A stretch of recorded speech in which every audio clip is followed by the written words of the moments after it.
ळमो अरिहन्ताडं ळमो सिद्धाणं ळमो आयरीयाणं ळमो वज्झायाणं ळमो लोये सव्वसाहूडम्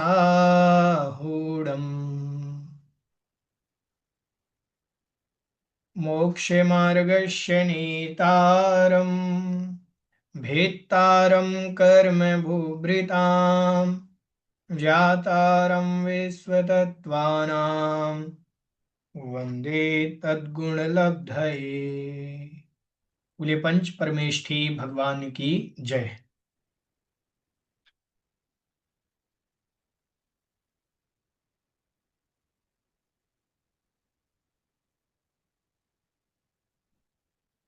चलिए, पिछली कक्षा में अपन सभी ने विषय देखा था कुभोग भूमियों के बारे में कि 96 कुभोग भूमियां होती हैं। इनके विषय में एक वीडियोस आदरणीय आलोक जी भाई साहब की है, तो वो हम आपको ग्रुप पर डाल देंगे। तो उन्होंने वो चित्र से बोर्ड पर समझाया है। यदि मैं चित्र ना बना पाया तो उनकी वीडियोस हम आपको भेज देंगे, तो उसको आप देख सकते हैं। नहीं तो हम प्रयास करेंगे एक वीडियोस तैयार करने का, उसमें आपको पूरा डिटेल में पूरी 96 कुभोग भूमियां समझा देंगे। उसमें तो उन्होंने शायद, अभी मैंने देखा था, उन्होंने जो यहाँ पर 24 भोग भूमियां आई थी, कुभोग भूमियां अंतर्द्वीपज, तो उनका वर्णन उन्होंने 24 का किया है। तो वो 24 का वीडियोस हम आपको भेज देंगे। बाकी के 96 का वीडियोस हम बनाएंगे, तो बना करके आप लोगों को शेयर करेंगे। चलिए, आइए अब अपन बढ़ते हैं पेज नंबर 173, गद्यांश नंबर 436। कह रहे हैं, काह पुनः कर्म भूमियाः इत्यतः आह। भोग भूमियों की चर्चा हो गई, तो फिर कह रहे हैं कि अब कर्म भूमियां कौन कौन सी हैं। इसलिए यहां पर अगला सूत्र कह रहे हैं, भरतैरावत विदेहाः कर्म भूमोन्यत्र देव कुरुत्तर कुरुभ्यः। भरतैरावत विदेहाः कर्म भूमोन्यत्र देव कुरुत्तर कुरुभ्यः। भरत ऐरावत विदेहाः, भरत क्षेत्र, ऐरावत क्षेत्र और विदेह क्षेत्र कर्म भूमया, ये कर्म भूमियां हैं। जितने भी भरत क्षेत्र हैं, जितने भी ऐरावत क्षेत्र हैं और जितने भी विदेह क्षेत्र हैं, ये सब कर्म भूमियां हैं। कितने भरत क्षेत्र हैं? 5 भरत हैं, 5 ऐरावत हैं, 5 विदेह हैं। तो ये 15 कर्म भूमियां हुई। ठीक है। अन्यत्र मतलब छोड़ करके, इनके बिना, देवकुरु उत्तर कुरुभ्यः, देवकुरु और उत्तर कुरु को छोड़ करके। देवकुरु उत्तर कुरु कहाँ होती हैं? ये विदेह क्षेत्र का हिस्सा होता है, देवकुरु और उत्तर कुरु। तो विदेह क्षेत्र में देवकुरु और उत्तर कुरु के स्थान को छोड़ दीजिए, बाकी के शेष विदेह क्षेत्र में कर्म भूमि जैसा प्रक्रिया, कर्म भूमि जैसी प्रक्रिया रहती है। ठीक है, कर्म भूमि रहती है। देवकुरु उत्तर कुरु क्यों छोड़ा? क्योंकि देवकुरु और उत्तर कुरु उत्तम भोग भूमि के स्थान हैं। ठीक है, ऐसा कह रहे हैं। भरताः ऐरावताः विदेहः च पंच पंच एताः कर्म भूमियः इति व्यपदिश्यन्ते। भरत, ऐरावत और विदेह क्षेत्र जो है पांच पांच हैं।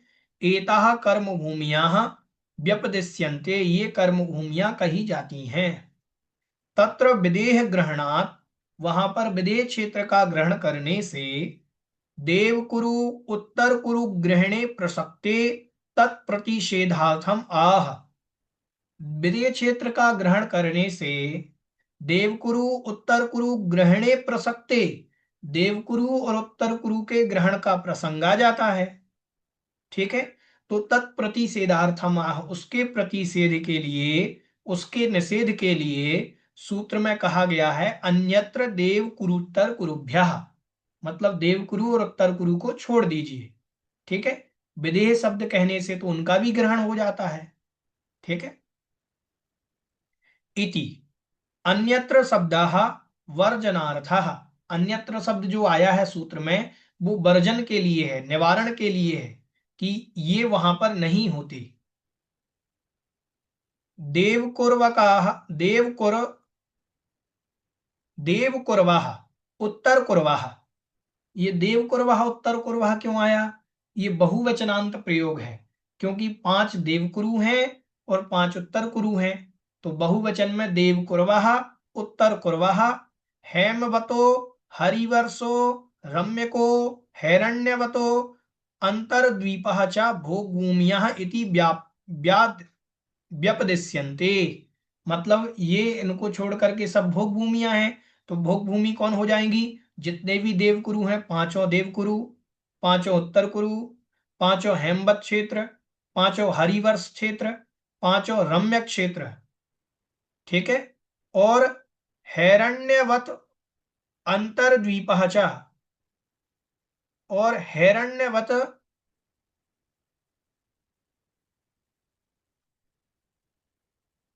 कि वो हेमवत क्षेत्र, हैरण्यवत क्षेत्र और अंतर्द्वीप, अंतर्द्वीप जो अपन ने अभी पढ़े हुए थे, 24 द्वीप पढ़े थे लवण समुद्र के अंदर, वह अंतर्द्वीप कहलाते हैं। वह अंतर्द्वीप जो हैं वह भोग भूमिया इति व्यपदिश्यन्ते, उन्हें भोग भूमिया कहा जाता है। ठीक है, तो भोग भूमियों के क्षेत्र कितने हो गए? देखो, देवकुरु, उत्तर कुरु, हेमवत क्षेत्र, हरिवर्ष क्षेत्र, रम्यक क्षेत्र, हैरण्यवत क्षेत्र। जम्बू द्वीप में 6 क्षेत्र हो गए, 6 स्थान हो गए। तो जम्बू द्वीप में कितनी हो गई? 6 भोग भूमियां हो गई। तो अढ़ाई द्वीप में कितनी हो जाएंगी? 30 भोग भूमियां। ठीक है, क्योंकि धातकी खंड और पुष्करार्ध में दुगनी दुगनी रहेंगी, तो 12 12 वहां रहेंगी, 12 दूनी 24 और 6 30 भोग भूमियां हो गई और 15 कर्म भूमियां हो गई। ठीक है,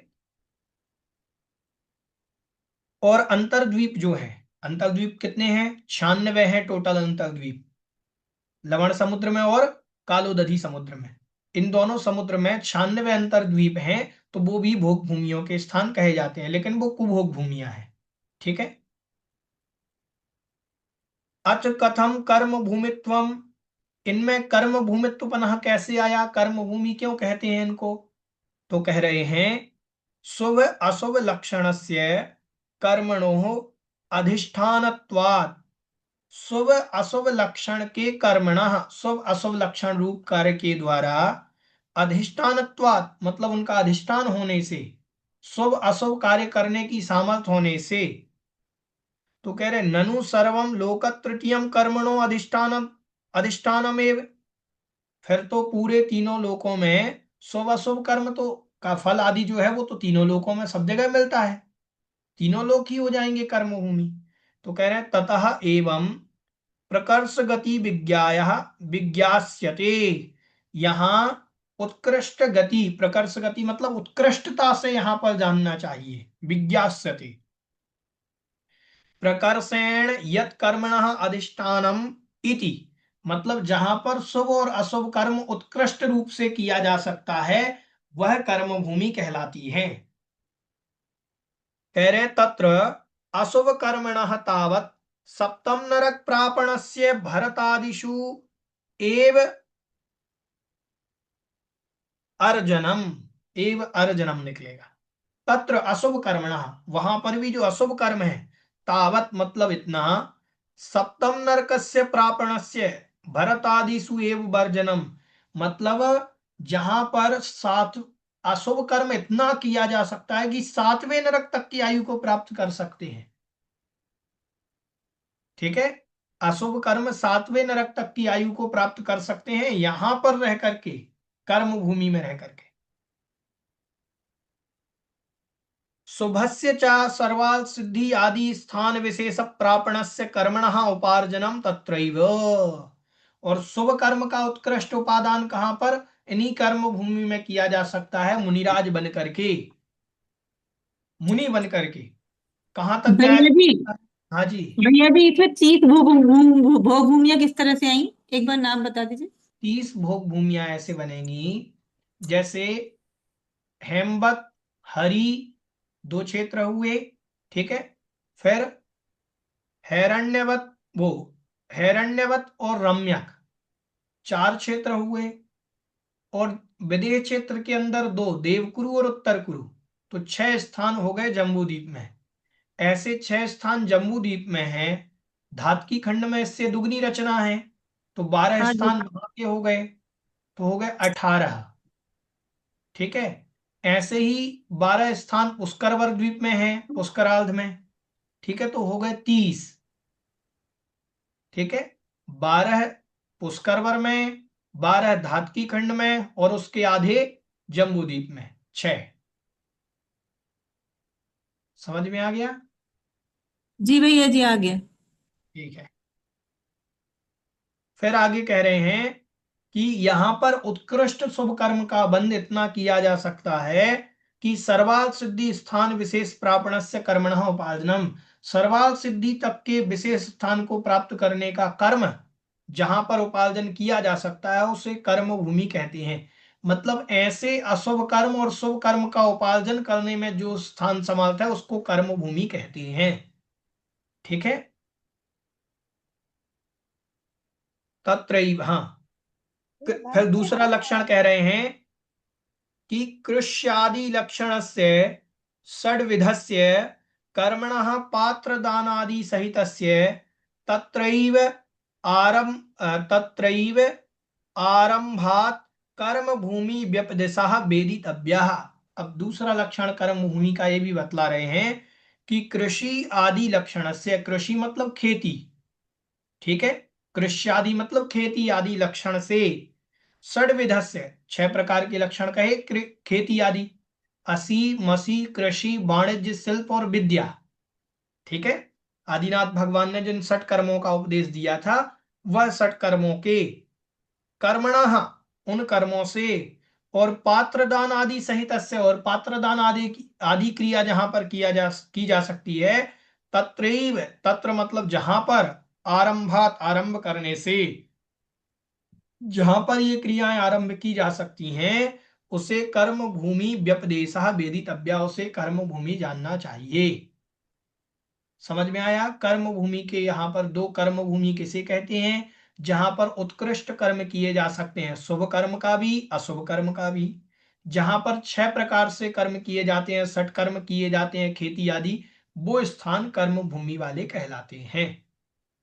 ठीक है, इतराह तू, और इनसे इतर, इनसे अलग, इनसे विपरीत, 10 विध कल्प वृक्षित, कल्प वृक्ष कल्पित, 10 प्रकार के कल्प वृक्षों से कल्पित। ठीक है, 10 प्रकार के कल्प वृक्ष होते हैं, उन 10 प्रकार के कल्प वृक्षों से कल्पित,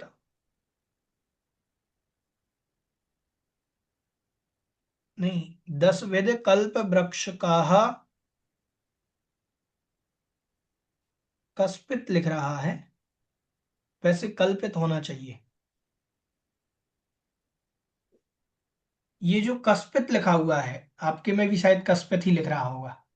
अर्थ ये होना चाहिए कि 10 विध कल्प वृक्ष कल्पित, दस दस। प्रकार के कल्प वृक्षों से कल्पित, मतलब जिनकी कल्पना की जाए, ऐसे भोग अनुभवन विषयत्वात् भोग भूमिया इति व्यपदिश्यन्ते, 10 प्रकार के कल्प वृक्षों से व्यपदिशत जो स्थान है वो भोग भूमियां कही जाती हैं। मतलब जहां पर हमने जो भावना, कल्पित भावना करी, वो भोग भूमियों में कल्प वृक्षों से प्राप्त हो जाती है, उनको वहां उसको भोग भूमि कहते हैं।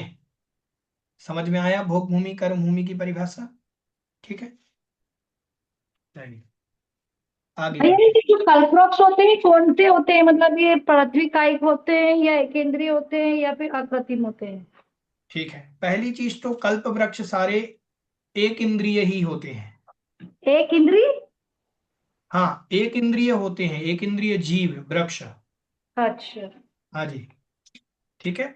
अब ये पृथ्वी कायक होते हैं कि वनस्पति कायक, ये एक बार देखना पड़ेगा, क्योंकि ये होते शायद वनस्पति कायक ही हैं। क्योंकि आदि पुराण जी में एक वर्णन आया था, मैं देख रहा हूं उसको, अगर मिल जाए वो,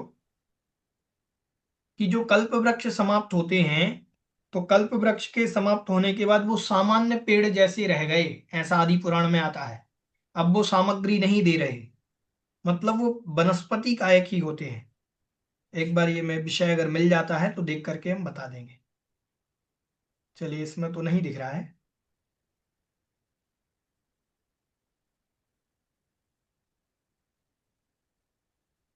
इसमें ये मिला है कि षट कर्मों का उपदेश, कल्प वृक्षों की हानि। ठीक है, बाकी के विशेष कल्प वृक्ष के बारे में नहीं लिखा है। ठीक। भैया जी, सुधा हाँ जी। सागर जी महाराज जी ने कहा था कि कल्प वृक्ष एकेंद्रिय तो है ही, पृथ्वी कायिक है। हम्म।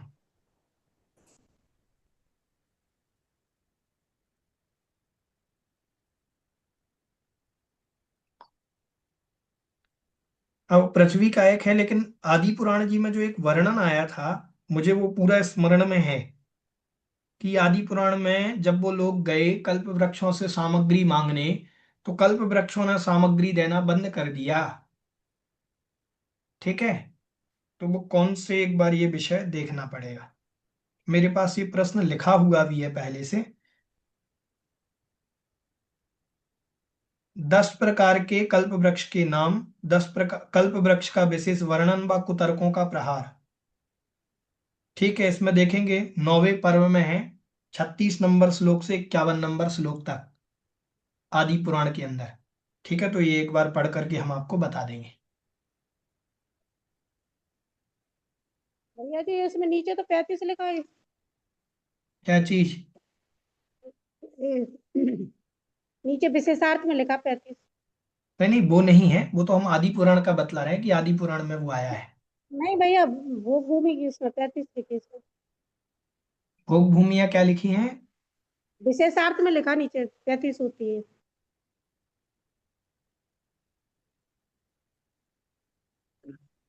क्षेत्र लिखे हैं वो तो। क्षेत्र। अच्छा। हाँ, उक्त 35 क्षेत्रों में को मिलाने पर 45 क्षेत्र, ये क्षेत्र लिखे हैं। क्षेत्र भैया जी। हाँ, चलिए। उक्तासु भूमिषु मनुष्याणाम स्थिति परिच्छेदार्थम आह। उक्तासु भूमिषु, कही गई भूमियों में, मनुष्याणाम स्थिति परिच्छेदार्थम आह, मनुष्यों की स्थिति कितनी होती है उसके लिए अगला सूत्र कह रहे हैं। निरस्थिति परावरे त्रिपल्योपमांतर मुहूर्ते। निरस्थिति परावरे त्रिपल्योपमांतर मुहूर्ते। कह रहे हैं कि निरी मतलब मनुष्यों की, स्थिति मतलब स्थिति, पर मतलब उत्कृष्ट, अवरे मतलब जघन्य, त्रिपल्योपम अंतर मुहूर्ते, 3 पल्य और अंतर मुहूर्त है। मतलब मनुष्यों की उत्कृष्ट स्थिति तो 3 पल्य की है, और जघन्य स्थिति अंतर मुहूर्त की है। ठीक है, समझ में आया? 3 पल्य की उत्कृष्ट स्थिति, जघन्य स्थिति अंतर मुहूर्त की। देखते हैं आगे। भैया जी स्थिति से मतलब क्या हुआ? स्थिति मतलब आयु। ठीक है। ठीक है, त्रीणि पल्योपमानी यस्याह सा त्रिपल्योपमा। 3 है पल्य जिसके, वह 3 पल्य त्रिपल्योपमा कहलाता है। अंतर्गतो मुहूर्ता यस्य सह अंतर्मुहूर्तः। अंतर्गतः मतलब अंदर अंदर है, मुहूर्तः मतलब मुहूर्त के, जो मुहूर्त के अंदर अंदर है वह अंतर मुहूर्त कहलाता है। मतलब हुआ 48 मिनट के अंदर अंदर, भीतर भीतर। ठीक है। ये जो यथा परावर्य माने उत्कृष्ट हुआ इधर, परावर्य माने उत्कृष्ट। परावर्य अभी छोड़ दीजिए। पर मतलब होता है उत्कृष्ट, अवर्य मतलब जघन्य। दो शब्द हैं उसमें। ठीक है। पर यही आएगा या पर आएगा? पर, परा आ सकता है, परा आ जाएगा। स्थिति शब्द है ना, स्थिति स्त्रीलिंग का है, तो परा आ जाएगा, परा स्थिति। ठीक है। और अवरा स्थिति, परा और अवरा शब्द निकलेगा।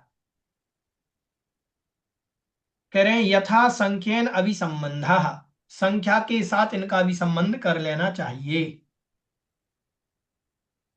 कह रहे हैं आगे, मनुष्याणाम परा उत्कृष्टा स्थिति त्रिपल्योपमा, मनुष्यों की उत्कृष्ट स्थिति तीन पल्य की है।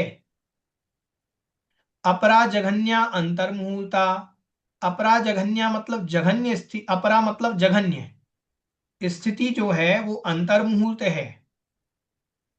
ठीक है। मध्य अनेक विकल्प, और मध्य में अनेक विकल्प वाली है।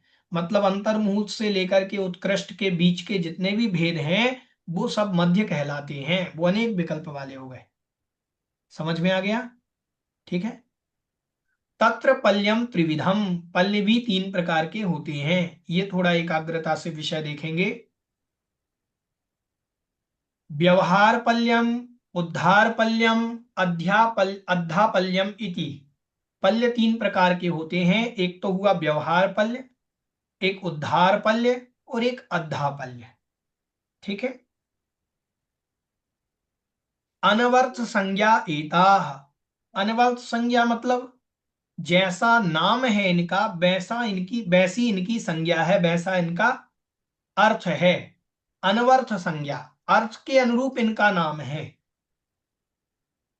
आद्यम व्यवहार पल्यम इति उच्यते। मुझे इसके बारे में बता दीजिए, व्यवहार पल, अद्धा पल, उत्तर। हाँ, अभी आ रहा है ना, आगे आगे आ रहा है ये पूरा वर्णन। व्यवहार पल्य के बारे में ही प्रारंभ कर रहे हैं। आद्यम व्यवहार पल्यम इति उच्यते, अब व्यवहार पल्य कहते हैं। तो कह रहे हैं आद्यम व्यवहार पल्यम इति उच्यते। हाँ, उत्तर, सॉरी, आद्यम व्यवहार पल्यम इति उच्यते। यहां आद्य मतलब पहला वाला, व्यवहार पल्य कहते हैं। उत्तर पल्य द्वय व्यवहार बीजत्वात्। अब इसको व्यवहार पल्य क्यों कहते हैं? तो बोले उत्तर पल्य द्वय, इसके बाद वाले, उत्तर वाले, इसके बाद वाले जो दो पल्य हैं, कौन कौन से पल्य हैं इसके बाद वाले? उद्धार पल्य और अद्धा पल्य। व्यवहार पल्य के बाद वाले कौन कौन से पल्य हैं? उद्धार पल्य और अद्धा पल्य। तो उद्धार और अद्धा पल्यों का व्यवहार बीजवत, उनके व्यवहार करने के लिए बीज के समान है। समझ में आया? मतलब उनको जानने के लिए, उद्धार पल्य और अद्धा पल्य को जानने के लिए व्यवहार पल्य को जानना आवश्यक है। इसीलिए इन दोनों का व्यवहार करने के लिए ये इसको जानना जरूरी है, इसीलिए इसका नाम हुआ व्यवहार पल्य। समझ में आया? जी जी। कह रहे हैं कि ना अनेन किंचित परिच्छेद्यम अस्ति इति, ना अनेन इस व्यवहार पल्य के द्वारा, किंचित परिच्छेद्यम अस्ति इति व्यवहार पल्य के द्वारा कोई भी वस्तु विषय नहीं की जाती। मतलब व्यवहार पल्य से कोई भी वस्तु नापी नहीं जाती, गिनी नहीं जाती, उनकी स्थिति वगैरह कुछ नहीं। व्यवहार पल्य का कोई काम नहीं इधर। व्यवहार पल्य का मात्र कितना काम है कि उद्धार पल्य और अद्धा पल्य का कारण है। ठीक है। उनका बीज है, इसीलिए व्यवहार पल्य की गणना है। बाकी के और कोई भी विषय इसमें व्यवहार पल्य से नहीं गिना जाता। कह रहे हैं आगे, द्वितीयम उद्धार पल्यम, दूसरा उद्धार पल्य है। ततः उससे, उद्धृत, उद्धृत ही, लोमकच्छेद ही, द्वीप समुद्र संख्यायन्ते इति। ततः मतलब दूसरे उद्धार पल्य से, उद्धृतई मतलब निकले हुए, लोम छेद कही, लोम मतलब होता है रोम, बाल के टुकड़े, ठीक है, बालों के द्वारा द्वीप समुद्र संख्यायन्ते, द्वीप समुद्रों की संख्या की जाती है। ठीक है, समझ में आया? नहीं आया समझ में? देखें, पल्य का शाब्दिक अर्थ होता है, पल्य शब्द का शाब्दिक अर्थ ही होता है गड्ढा। पल्य तीन प्रकार के हैं, एक व्यवहार पल्य, एक उद्धार पल्य और एक अद्धा पल्य। तो पल्य का अर्थ होता है गड्ढा। क्या होता है? गड्ढा। अब व्यवहार पल्य जो है ये उद्धार पल्य और अद्धा पल्य का कारण है। ठीक है, अब उद्धार पल्य जो है दूसरे नंबर का पल्य, उसमें जितने लोम छिद्र होंगे, जितने बाल के टुकड़े भरे जाएंगे, उन बाल के टुकड़ों से, उसकी संख्या के पल्ले से, उनसे द्वीप समुद्रों की संख्या की जाती है। ये अर्थ है। ठीक है, तृतीयम अद्धापल्यम, और तीसरा जो है वो अद्धापल्य है। अद्धा काल स्थिति इत्यर्थः। अद्धा जो है वो काल की स्थिति को बतलाता है। किसकी स्थिति को बतलाता है? काल की, प्रमाण की, कि इतने समय तक, जैसे 3 पल्ल की आयु है मनुष्यों की, तो पल्ल की आयु किससे गिनी जाएगी? स्थिति बतलाने वाला, काल की स्थिति बतलाने वाला अद्धा पल्य, मतलब आयु का प्रमाण अद्धा पल्य से गिना जाएगा। ठीक है, भैया जी, ये आपने भी बताया व्यवहार काल हेतु होता है अद्धा पल्ले का, तो ये उद्धार का। उद्धार का, तो ये गड्ढा जो हम बनाएंगे, मतलब गड्ढा जो बनता है वो कितने योजन का होता है, कैसे होता अभी है ये? आएगा, आगे आएगा, पूरा वर्णन आएगा अभी। ठीक। ठीक है, अपन अभी समझ में आया इतना? व्यवहार पल्य, उद्धार पल्य और अद्धा पल्य का कारण है। व्यवहार पल्य से कुछ नापा नहीं जाता है, उद्धार पल्ले से द्वीप समुद्रों की संख्या गिनी निकाली जाती है, और अद्धा पल्ले से कर्म की स्थिति गिनी जाती है, काल स्थिति ही। ठीक है, किसी भी काल की, किसी भी जीव की स्थिति मतलब टाइमिंग। ठीक है, टाइमिंग को करने वाला जो का वो पल्ले होगा वो अद्धा पल्ले कहलाएगा। अब देखें, तत्र आद्यस्य प्रमाणम कथ्यते। अब उनमें सबसे पहला वाला कौन था? व्यवहार पल्य, उसके प्रमाण को कहते हैं। कहां पढ़ रहे थे? आद्यस्य प्रमाणम कथ्यते, तत्परिच्छेदनार्थत्वात्, वह तत्परिच्छेदनार्थत्वात्, उसके परिच्छेद, उसके विषय होने से, तद यथा, वह उन बाकी के पल्यों का विषय है, कारण है, इसीलिए। तद यथा, वह इस प्रकार है, प्रमाण अंगुल परिमित योजन विस्कंभ आयाम अवगाहनानि त्रीणि पल्यानि कुसूलाः इत्यर्थाः। प्रमाणांगुल परिमित योजन, प्रमाणांगुल परिमित योजन। देखो, योजन दो प्रकार के होते हैं, एक लघु योजन होता है, एक महायोजन होता है। जो घनांगुल प्रमाण होता है वह तो लघु योजन होता है, और जो प्रमाणांगुल प्रमाण होता है वह महायोजन होता है। ठीक है, जितना लघु योजन होता है उस लघु योजन से 500 गुना महायोजन होता है। ठीक है, जितना घनांगुल होता है उससे 500 गुना प्रमाणांगुल होता है। समझ में आया? तो यहां प्रमाणांगुल लिया है, प्रमाणांगुल मतलब महायोजन। तो एक योजन प्रमाणांगुल परिमित योजन विस्कंभ, मतलब इतने विस्तार वाला, और आयाम मतलब लंबा, विस्कंभ मतलब चौड़ा, आयाम मतलब लंबा।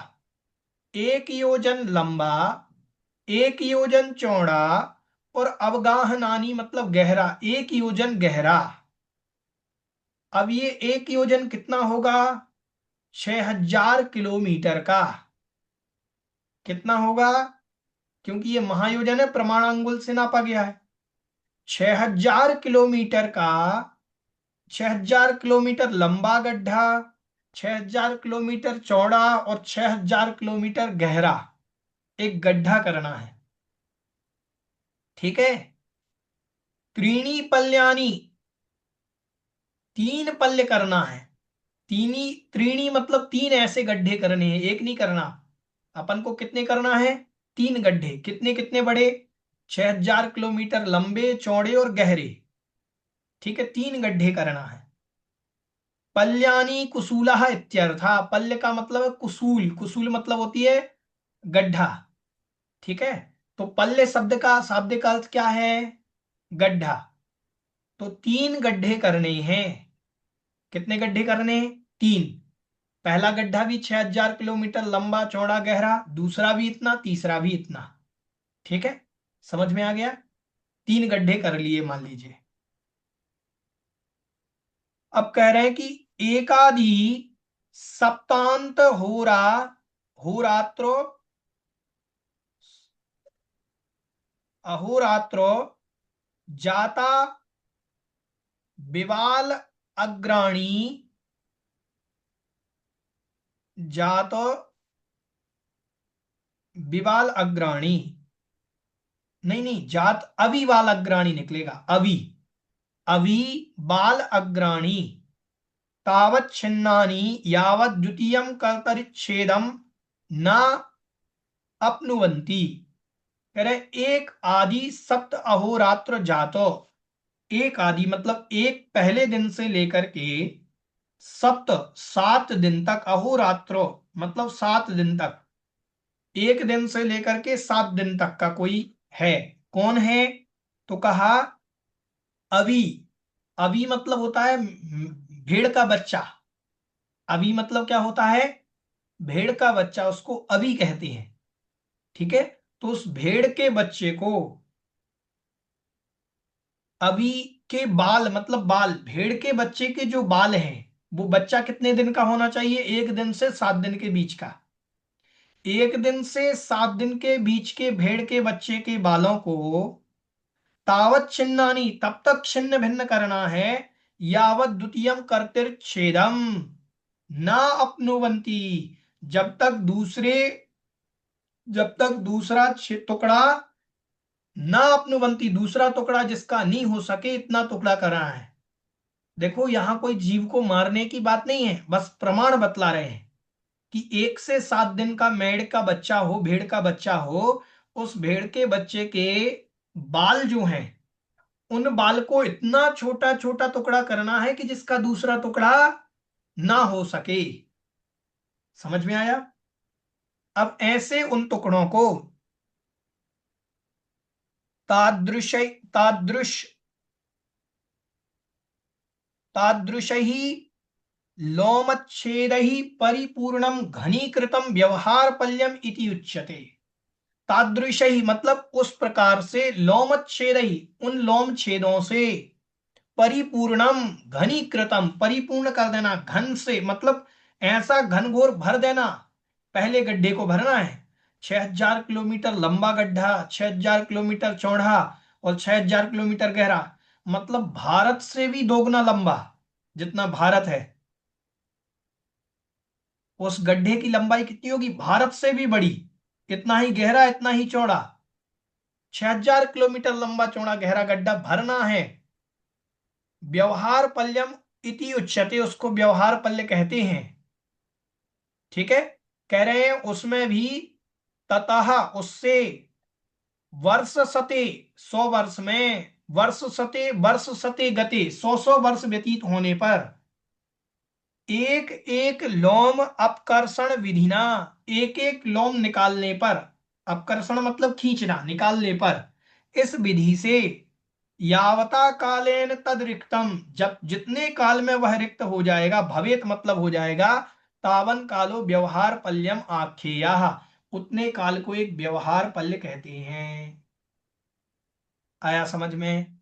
कहने में ये आ रहा है कि छोटे छोटे बाल के टुकड़ों को भरना है 6000 किलोमीटर लंबे चौड़े गहरे गड्ढे में, 100 साल में से एक बाल निकालना है।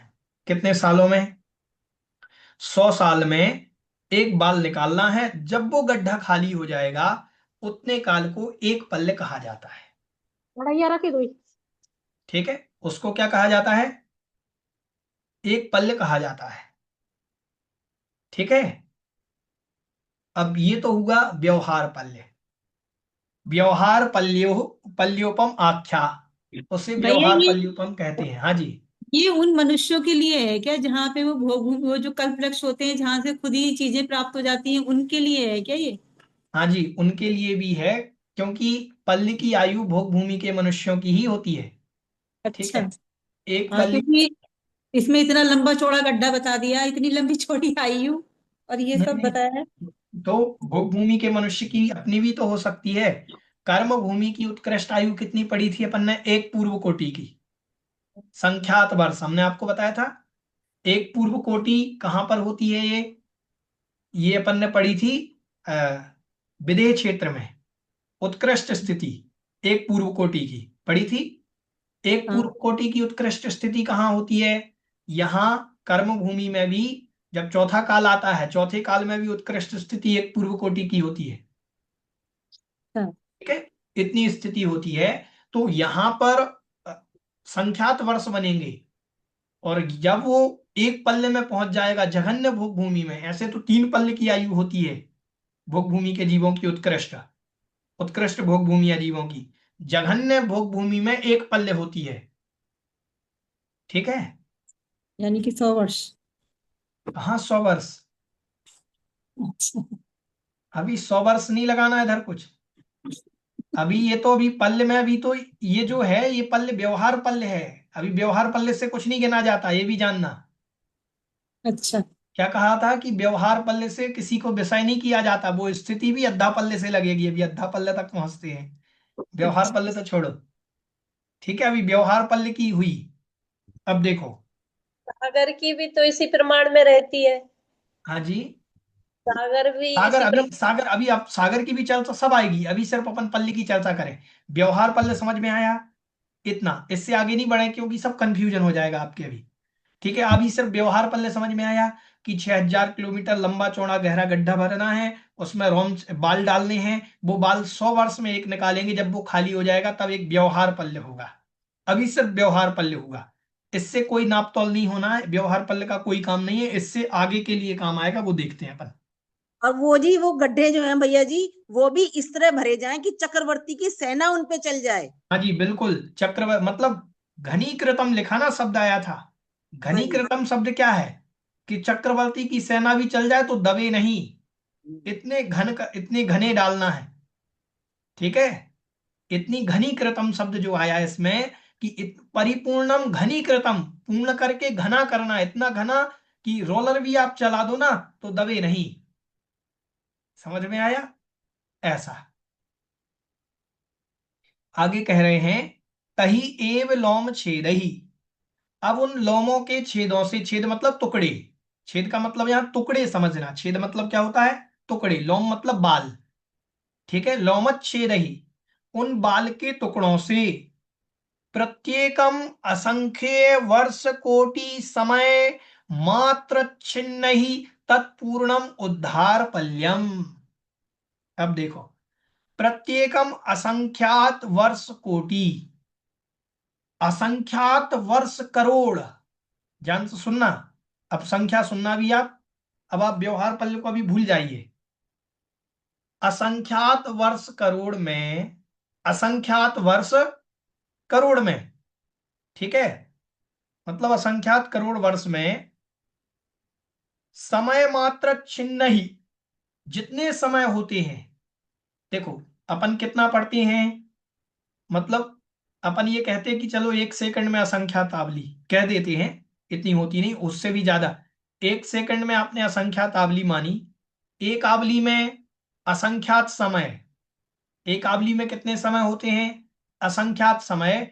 ऐसे असंख्यात करोड़ वर्षों में कितने समय होते होंगे? असंख्यात करोड़ वर्षों के कितने समय होते होंगे? तो असंख्यात करोड़ वर्षों के जितने समय हैं, अब ध्यान से सुनना ये विषय, असंख्यात करोड़ वर्षों के, पहले तो असंख्यात करोड़ वर्ष लगाए, अब असंख्यात करोड़ वर्षों के समय कितने होंगे?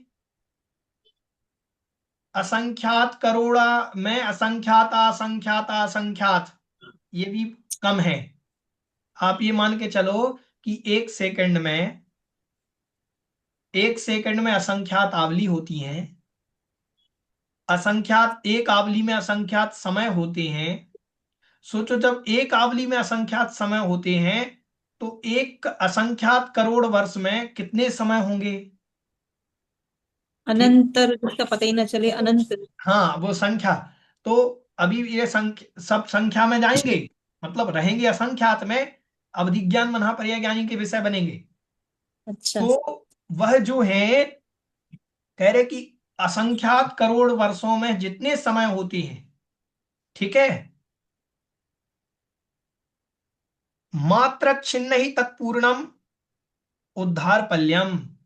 अब जैसे मान लीजिए एक लोम का टुकड़ा था, ये एक बाल, मान लीजिए अपन ने वो ऐसा टुकड़ा कि दूसरा टुकड़ा ना हो सके, अब उसको मान लीजिए अपन ने जूम करके इतना कर लिया, मान लीजिए, ठीक है, ऐसा टुकड़ा डाला था अपन ने व्यवहार पल्ले में कि उसका दूसरा टुकड़ा हो ही नहीं सकता, ऐसा डाला था। लेकिन मान लीजिए वो है ये टुकड़ा, इसका कोई दूसरा टुकड़ा नहीं हो सकता। इसके भी कितने टुकड़े मानना है? जितने असंख्यात वर्षों में समय है इतने टुकड़े एक बाल के करना है। कितने के करना है? एक बाल के असंख्यात वर्षों में जितने समय है उतने टुकड़े करना है। भैया जी दही बन गई दिमाग की। हाँ, तो ये जो है इतने टुकड़े होने के पश्चात, अब वो टुकड़े कर नहीं सकते ना, उनने किए क्यों नहीं? क्योंकि उन्होंने पहले वाले में कह दिया था जिसका दूसरा टुकड़ा ना हो सके। अब ये कल्पना कीजिए कि चलो जिसका दूसरा टुकड़ा नहीं हो सकता उसके भी हम असंख्यात वर्ष प्रमाण में, असंख्यात करोड़ वर्ष प्रमाण में जितने समय है उतने टुकड़े करते हैं। अब उनको दूसरे गड्ढे में भरना है, उन बालों को, जो वो बाल थे उनको दूसरे गड्ढे में भर लिया और एक एक बाल के कितने कितने टुकड़े कर दिए? असंख्यात करोड़ वर्ष में जितने समय है उतने उतने टुकड़े कर दिए। ठीक है, मान लीजिए एक उदाहरण, जैसे अपन मान लीजिए कोई चीज रखते हैं,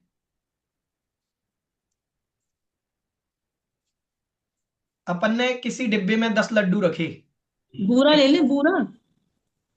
हाँ, शक्कर रखी मान लीजिए, ठीक है, शक्कर रखी। अब शक्कर को अपन ने बारीक कर लिया, शक्कर ले लीजिए, पहले डिब्बे में अपन ने शक्कर भरी थी, क्या भरी थी? शक्कर। अब शक्कर के दाने को पीस लिया तो एक एक एक एक एक एक एक, एक सूक्ष्म सूक्ष्म टुकड़े हो गए उसके, बिल्कुल छोटे छोटे।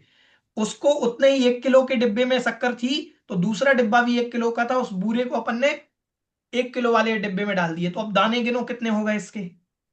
ऐसे ही समझना, मतलब गड्ढा तो बराबर ही है, बाल भी बराबर है, बालों की संख्या बस टुकड़े टुकड़े हो गए। पहले अपन ने पहले गड्ढे में शक्कर के बराबर मान लो एक टुकड़ा डाला था, अब वो बूरे के दाने के बराबर टुकड़े हो गए, वो तो और छोटे होंगे। ठीक है, ऐसे तो दूसरा गड्ढा भर गया। ठीक है, इसको क्या कहेंगे? इसको कह रहे हैं कि ततः समये समये एकस्मिन् एक एकस्मिन् रोम छेदहि अकृष्यमाणे यावता कालेन तदरिक्तम भवति तावान कालेन उद्धार पल्योपमाख्या। अब एक एक समय में, वो तो कितने समय में निकाल रहे थे, 100 साल में, ये प्रति समय निकालना है, हर समय। हर समय यदि एक एक टुकड़ा निकालेंगे अपन, हर समय में एक एक टुकड़ा निकालेंगे तो यावान कालान, जब वो जितने काल में वो गड्ढा खाली हो जाएगा उतने काल को एक उद्धार पल्य कहेंगे। क्या कहेंगे? तदरिक्तम भवति, जितने काल में वो गड्ढा खाली हो जाएगा। अब बस अंतर ये पड़ गया कि पहले 100 साल में निकाल रहे थे, अब हर समय निकाल रहे हैं। ठीक है, तो भी कितना गुना ज्यादा रहेगा? तो भी ये असंख्यात गुना ज्यादा रहेगा। व्यवहार पल्य से उद्धार पल्य असंख्यात गुना ज्यादा ही रहेगा। ठीक है, समझ में आया यहां तक? अब देखें, एशाम उद्धार पल्यानाम 10 कोटि कोट्याः एक उद्धार सागरोपम। एसाम उद्धार पल्यानाम, इस उद्धार पल्य को 10 कोटा कोटि सागरम, 10 करोड़ में 10 कोड़ा कोड़ी में 10 कोड़ा कोड़ी हो जाएंगे तो एक उद्धार सागर बनेगा। अभी ये पल्य था, अभी क्या था? एक उद्धार पल्य। ऐसे एक उद्धार पल्य 10 कोड़ा कोड़ी हो जाएंगे। कितने? एक उद्धार पल्य तो छोड़ो, 10 कोड़ा कोड़ी उद्धार पल्यों का एक उद्धार सागर होता है। ठीक है, चलिए और कह रहे हैं अर्ध तृतीय उद्धार सागरोपमानाम यावन्तः रोमच्छेदः तावन्तो द्वीप समुद्राः। अर्ध तृतीय, अर्ध मतलब आधे, तृतीय मतलब 3 में आधा कम। उद्धार सागरोपमानाम, 3 में आधा यही लिया ना इन्होंने? हाँ 2.5, ठीक है, 3 में आधा कम लिया तो 2.5 हो गया। अर्ध तृतीय उद्धार सागरोपमानाम मतलब 2.5 उद्धार सागरो प्रमाण यावन्तः रोम छेदाः। अब सोचो 2.5 सागर प्रमाण, अभी उद्धार नहीं, 2.5 उद्धार नहीं लेना, 2.5 उद्धार नहीं, एक उद्धार अलग था, 2 उद्धार अलग, 3 उद्धार अलग। ऐसे उद्धार से मतलब उद्धार पल्य नहीं लेना, सागर लेना। ऐसे 2.5 सागर प्रमाण उद्धार पल्य जितने होंगे, वो सॉरी उद्धार सागर, 2.5 उद्धार सागर प्रमाण में जितने बाल के टुकड़े आएंगे तावंतः द्वीप समुद्र, उतने तो द्वीप समुद्र हैं। अपन तो समझते होंगे असंख्यात द्वीप समुद्र क्या? अरे असंख्यात द्वीप समुद्र कितने हैं? बहुत बहुत बहुत है असंख्यात द्वीप समुद्र। ठीक है, ये तो अपनी संख्या से परे है, ये तो कोई बहुत ज्यादा भैया मतलब। जी बहुत ही कठिन होता जा रहा है ये सब्जेक्ट, कैसे हाँ समझ में आएगा? नहीं, आ जाएगा, कोई दिक्कत नहीं है, अपन तो समझते जाए, जैसा लिखा है वैसा ही अपन को श्रद्धान करना बस। भैया जी इसको देख के तो लग रहा है फिर प्रश्न कैसे बनेगा इसमें? कुछ नहीं बनेंगे, पल्ले सामान्य से प्रश्न पूछेंगे, इतने कठिन नहीं पूछते, आप लोग चिंता नहीं करें। सबके हिसाब से अच्छा, पेपर बनाया जाता है, हम लोगों के हिसाब का पेपर नहीं है। हम लेकिन जब यहाँ बच्चों को बनाते हैं तो उनको तो कठिन बना सकते हैं, आप लोगों को नहीं बना सकते इतना कठिन। ठीक है, भैया जी बच्चों को भी आप ये वाला देते होंगे, ऐसा वाला हाँ जी देते पल्ले हैं। वाला, पल्लेपम वाला? कल उनको सरवाल सिद्धि उनको भी तो पढ़ानी है, हाँ, तो वो पढ़ाएंगे कैसे अगर उनको इतना कठिन नहीं देंगे तो? अच्छा अच्छा, हाँ सही वो तो बात। विद्वान बन रहे हैं, आप लोग थोड़ी विद्वान बन रहे हैं, आप तो स्वाध्याय के लिए हैं। अगर वो ही नहीं पढ़ेंगे अच्छे से तो वो पढ़ाएंगे कैसे फिर भविष्य में कभी? तो उनको तो कठिन, उनके लेवल का पेपर बनता है, आप लोगों के लिए आपके लेवल का पेपर बनता है। ठीक है, ऐसा। अब आगे कह रहे हैं कि पुनः हम लोगों को ही बेनाडा जी साहब बड़े कठिन पेपर बना के देते थे। बड़े पंडित जी के जो पेपर बनते थे बड़े कठिन होते थे, वो बस वो तो पूरे ग्रंथ में से दे देते थे, 14 प्रश्न है, 14 में से 10 करना है बस। 10-10 नंबर के 10 प्रश्न, लिखते रहो लिखते रहो, यही काम है। तो ये मेहनत जब होती है बच्चों की तो फिर इसलिए अपन, जब बड़े पंडित जी ने हम लोगों को मेहनत कराई तो आज हम इसको आज कर पा रहे हैं, नहीं तो हम भी नहीं समझ पाते। ठीक है, तो वो सब बड़े पंडित जी की ही सब कृपा है, उनने जितनी मेहनत करके पढ़ाया है तो हम लोग पढ़ लिए, नहीं तो क्या करते। तो आप लोग भी ऐसे ही मेहनत करके पढ़ो कि कठिन से कठिन पेपर भी आ जाए, हमसे बन जाएगा। ठीक है, तो द्वीप समुद्रों की संख्या किससे गिनी जाती है? उद्धार सागर से। 2.5 उद्धार सागर में जितने बाल के टुकड़े होंगे, जितने बाल के टुकड़े 2.5 सागर में होंगे, 2.5 उद्धार सागर में होंगे, उतने द्वीप समुद्र हैं, बस इसलिए ये संख्या दी उद्धार सागर की। ठीक है, अब देखो आगे क्या कहते हैं। पुनः उद्धार पल्य रोम छेद ही। अब उद्धार पल्य के जितने रोम छेद थे, भैया उद्धार पल्य जी, पर वापस आ जाएंगे। भैया जी, हाँ जी। हाँ जी, तो ये उद्धार पल्ली हुआ ना, उद्धार सागर, उद्धार पल्ली में और उद्धार सागर में तो अंतर होगा। हाँ, उद्धार पल्य में और उद्धार सागर में अंतर है। उद्धार पल्य में 10 कोड़ा कोड़ी का गुणा करेंगे, 10 कोड़ा कोड़ी का गुणा करेंगे तो एक उद्धार सागर बनेगा। हम्म। ठीक है, हाँ ऐसा। जी। अब फिर वापस उद्धार पल्ले पर आ जाओ अपन, दूसरे गड्ढे पर। दूसरा गड्ढा जो अपन ने भरा था, मतलब दूसरा डिब्बा जो अपन ने बूरा भर दिया था, वही बूरा समझ लीजिए अब।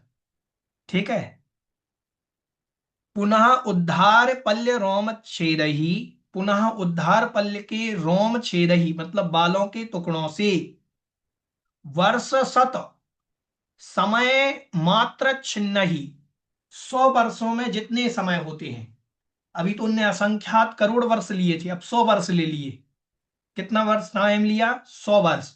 100 वर्ष में जितने समय होते हैं, पूर्णम उद्धार पल्यम, वह उद्धार पल्य कहलाता है।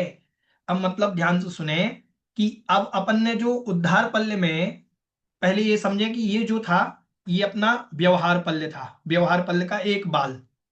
इसके कितने टुकड़े किए थे अपन ने? असंख्यात वर्ष, असंख्यात करोड़ वर्षों में जितने समय हैं उतने टुकड़े किए थे। ठीक है, तो वह हो गया, मान लीजिए ये अपन ने कोई हिस्सा मान लिया कि ये हो गया, ये हिस्सा हो गया। ठीक है, एक टुकड़ा। अब इसके भी इतने टुकड़े करना है, इसके भी कितने टुकड़े करना? एक बाल के, एक बाल के इतने टुकड़े करना। 100 वर्ष में जितने समय होते हैं, 100 वर्ष में जितने समय होते हैं उतने टुकड़े करेंगे। मतलब पहले शक्कर थी, शक्कर से बूरा हुआ, बूरे से और पीस दिया, बिल्कुल मैदा जैसा हो गया। मैदा कितनी पतली होती है? बूरे से तो बहुत पतली होती है। समझ में आया कि नहीं आया? मैदा कितनी पतली होती है? आटे से भी पतली होती है मैदा।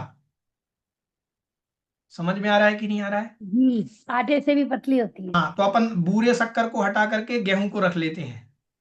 तो गेहूं का दाना हो गया, मान लीजिए गेहूं का जो दाना है, तो एक दाना हो गया मान लीजिए व्यवहार पल्य का एक बाल। ठीक है, आटा हो गया उद्धार पल्य का एक बाल, और मैदा हो गया, क्या हो गया मैदा? ये अद्धा पल्य का एक बाल, ये समझ लीजिए एक कण। ठीक है, पूर्णम अद्धा पल्यम, उसको अद्धा पल्य कहते हैं। ततः वह भी समये समये, एक एक समय में, एकस्मिन रोम छिद्रे अपकर्षमाणे, एक एक समय में एक एक रोम छिद्र को निकालने पर, यावता कालेन तद रिक्तम भवति तावान कालो अद्धा पल्योपमाख्या, जितने काल में वह गड्ढा खाली हो जाएगा उतने काल को अपन क्या कहेंगे? अद्धा पल्योपम कहेंगे। एशाम अध्यापल्यानाम, इन अध्यापल्यों की 10 कोटि कोट्याः एक अद्धा सागरूपम, ऐसे इन अध्यापल्यों की 10 कोड़ा कोड़ी अध्यापल्यों का एक सागरूपम, एक अद्धा सागर होता है। जैसे 10 कोड़ा कोड़ी उद्धार पल्यों का एक उद्धार सागर हुआ था, ध्यान से सुने, 10 कोड़ा कोड़ी उद्धार पल्यों का एक उद्धार सागर हुआ था, ऐसे ही 10 कोड़ा कोड़ी अद्धा पल्यों का एक अद्धा सागर होता है। ठीक है, फिर कह रहे हैं कि दशाधा सागरोपम कोटि कोट्या एक अवसर्पणी, और दशाधा सागरोपम कोटि कोट्या एक अवसर्पणी, मतलब 10 कोड़ा कोड़ी सागर की एक अवसर्पणी होती है, तावती ये उत्सर्पणी। तो जो काल की गणना है वो किससे गिनी जाएगी? अद्धा उद्धार पल्ली। वो अद्धा पल्य से। ठीक है, और पल्य के बाद सागर आया, तो अपन कहते ना उत्सर्पणी और अवसर्पणी का टोटल काल कितना? 20 कोड़ा कोड़ी सागर। तो वो जो सागर है वो अद्धा सागर गिनना चाहिए। समझ में आया? अद्धा सागर से गिना जाएगा। तो व्यवहार पल्ले, व्यवहार सागर भी होता है भैया जी? व्यवहार सागर का वर्णन नहीं आया, देखो इन्होंने व्यवहार सागर का नहीं दिया, इन्होंने तो व्यवहार पल्य दिया, व्यवहार पल्य से उद्धार पल्य दिया, उद्धार पल्य से उद्धार सागर दिया, फिर उद्धार पल्य से अद्धा पल्य दिया, अद्धा पल्य से अद्धा सागर दिया। व्यवहार सागर की वर्णन इन्होंने नहीं किया, क्योंकि इन्होंने कहा कि व्यवहार से किसी की गणना नहीं की जाती, व्यवहार तो उद्धार और अद्धा का कारण है। ठीक है भैया। ठीक है, मतलब हमें गेहूं से मतलब नहीं है, हमें तो आटा और मैदा से मतलब है। हाँ जी, गेहूं मैदा। तो एक माध्यम है। ठीक है, ऐसा। अनेन अद्धापल्येने, इस अद्धापल्य के द्वारा, नारक तैरियक योनिजानाम देव मनुष्याणाम चा कर्म स्थिति, भव स्थिति, आयु स्थिति, काय स्थिति चा परिच्छेतव्यः। देखो, अब इसी अद्धापल्य के द्वारा, अनेन अद्धापल्य ने, इस अद्धापल्य के द्वारा, नारक मतलब नारकियों की, त्रियग मतलब त्रियंचों की, ठीक है, त्रियग योनिजानाम त्रियंचों में उत्पन्न हुए जीवों की, मनुष्य देव मनुष्याणाम देवों की, और मनुष्यों की चा कर्म स्थिति, कर्मों की स्थिति। कर्म की स्थिति भी तो नापी जाती है कि ये कर्म कितने सागर, 33 सागर तक रहेगा कोई कर्म, कोई इतने पल्ले तक रहेगा। तो कर्म स्थिति, भव स्थिति, भव मतलब वो कितने समय तक उसमें रहेगा। जैसे 33 सागर तक, कहां पर रहते हैं, नारकी रहते हैं 33 सागर तक 7वें नरक में, और उत्कृष्ट सर्वाल सिद्धि में होते हैं 33 सागर तक के देव। ठीक है, तो कर्म स्थिति, भव स्थिति, आयु स्थिति और आयु की स्थिति, ठीक है,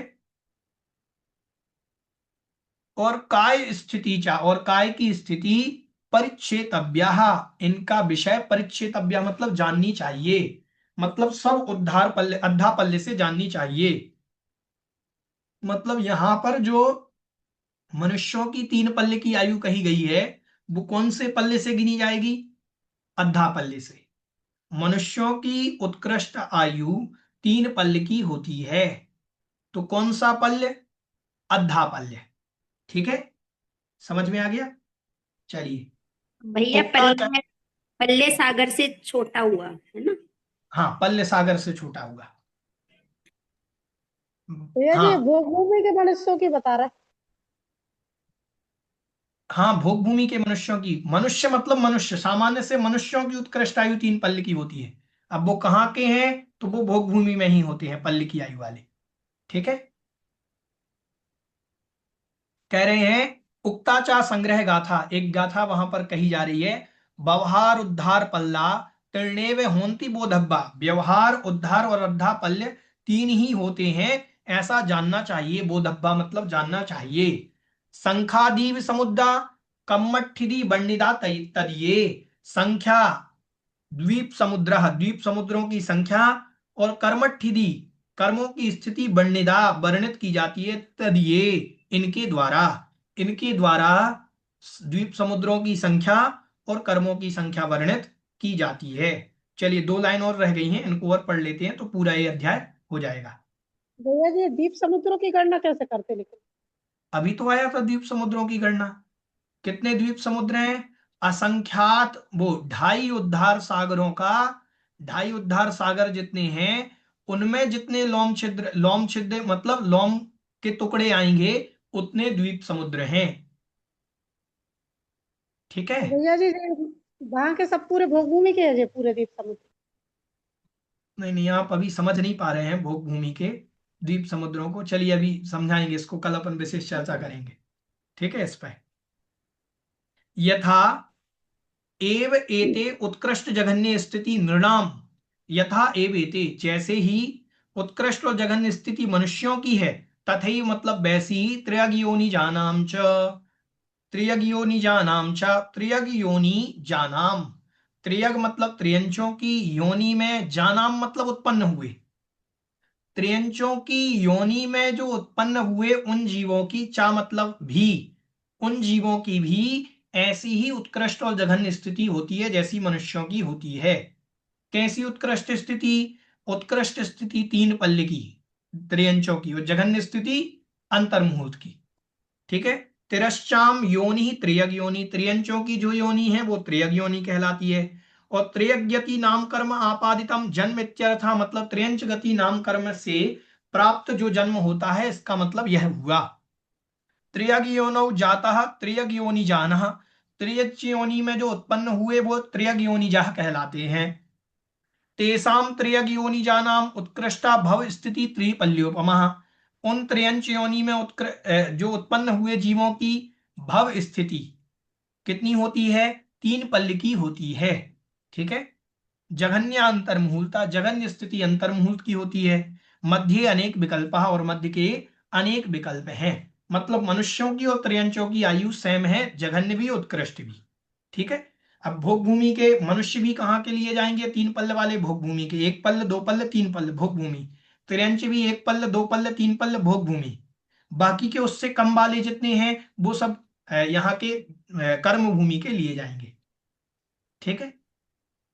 इति तत्वार्थ वृत्तौ सर्वार्थ सिद्धि संज्ञिकायाम तृतीयो अध्यायः, तत्वार्थ सिद्धि की संज्ञिका वाला यह तीसरा अध्याय समाप्त हुआ।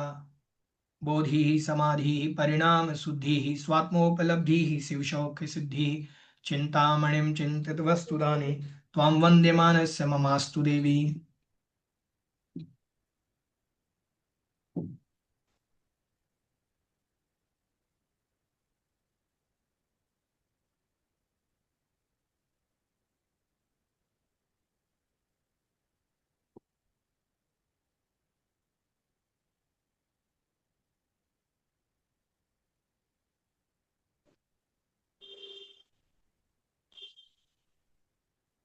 बोलिए जगत कल्याणी द्वादशांग जिनवाणी माता की जय। जय जिनेन्द्र भैया जी, सभी को जय जिनेन्द्र।